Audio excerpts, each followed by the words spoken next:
It's hard to forget the shock that swept across Greece after the death of Alkis Kampanos in early 2022. For many, it was more than just another violent incident. It felt like the country reached a breaking point with football hooliganism. Absolutely, and what's really gut-wrenching is that Alkis was just a 19-year-old out with friends. The attack wasn't an isolated case either. By the end of 2023, there were 2 more killings tied to football violence.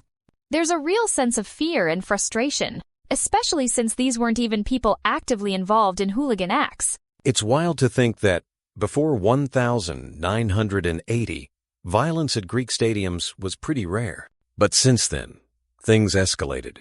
And now these deadly events are forcing everyone, fans, families, even the government to ask, what's gone wrong?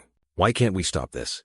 And the government's response has been pretty dramatic each time: public statements, promises to end hooliganism, new restrictions. But for many Greeks, it just feels like déjà vu. Measures come and go, yet the violence persists, leaving people more skeptical every time. That skepticism's understandable, and it sets the stage for how these problems get communicated and politicized. Funny enough, the UK keeps popping up as the supposed gold standard for tackling hooliganism. But is it really that simple? Let's dig into how both countries tried to handle the issue. That's a perfect segue, because securitization theory is at the core of how officials in Greece and elsewhere frame hooliganism. Basically, politicians or the media declare, this is a security threat to society, and use that to justify emergency measures. It's almost like a script. After a tragedy, you see leaders making public speeches, promising action, sometimes even renaming streets or creating memorial days, all to show they're taking the threat seriously. But it makes me wonder, does calling hooliganism an existential threat actually change what happens on the ground? What's fascinating is that, according to the research, successfully convincing the public that hooliganism is a threat doesn't guarantee you'll solve the problem. In fact, the UK's experience suggests you might just shift public attention, not end the violence. So essentially, the focus turns to public perception, almost more about optics than genuine change. I've noticed that in both Greece and the UK, big public gestures are often followed by restrictive policies. But the root causes, they don't always get addressed. Now, let's talk about the media's role. It feels like the way news outlets cover these tragedies really ramps up the sense of urgency. In Greece, especially, media can act more like a mouthpiece for government than an independent watchdog. Oh, for sure.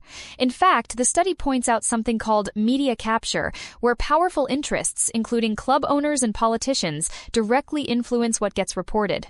Sometimes they even own both the football clubs and news outlets. That's a recipe for shaping public opinion, right? And when the media is controlled like that, there's this constant drumbeat. Hooliganism is out of control, we need tougher measures. Look how the UK did it. But rarely do we see deep dives into the financial or political ties behind the violence. Exactly. Reporters often avoid looking at corruption, clientelism, or shady deals within the football world. It's safer to stick to the narrative of bad fans, rather than ask tough questions about who benefits from the chaos. That's why a more critical, investigative approach in sports journalism is so badly needed. It's like sports gets treated as this bubble, separate from politics and society, but the reality is much messier. And that brings us straight to how Greece keeps looking to the UK as a model, even though the UK's own track record is, well, pretty mixed. That's where things get interesting. The UK is held up as the success story, especially after the Heysel disaster, when Margaret Thatcher's government brought in harsh laws. But the research challenges this idea hooliganism didn't simply disappear. Right. And while arrests and bans became more common, a lot of it looks like moving the problem, not solving it.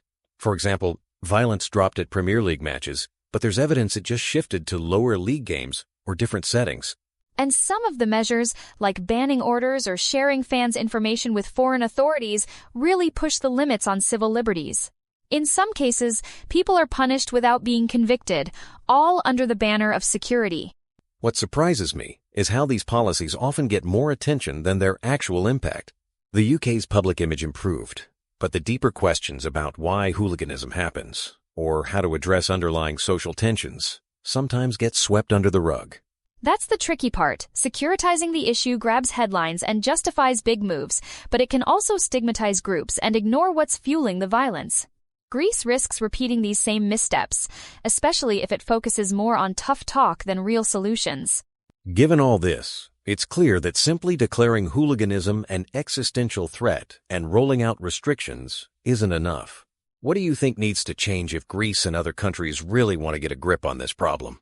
Honestly, it starts with moving past the blame game and actually looking at the broader system. Finances, politics, how clubs are run, even societal tensions. Quick fixes just treat the symptoms, not the disease. And that probably means letting journalists do real investigative work, not just echoing official statements or sensational headlines. If media can shine a light on corruption and the roots of violence, public debate might finally shift. Plus, fans themselves have a role not just as spectators, but as people who can demand accountability from clubs, politicians, and media. When everyone is focused on real change, not just optics, then maybe the cycle can be broken. Here's hoping we see more of that transparency and critical thinking going forward. Maybe then, remembering victims like Alkis Kampanos won't just be about mourning another tragedy, but about pushing for genuine progress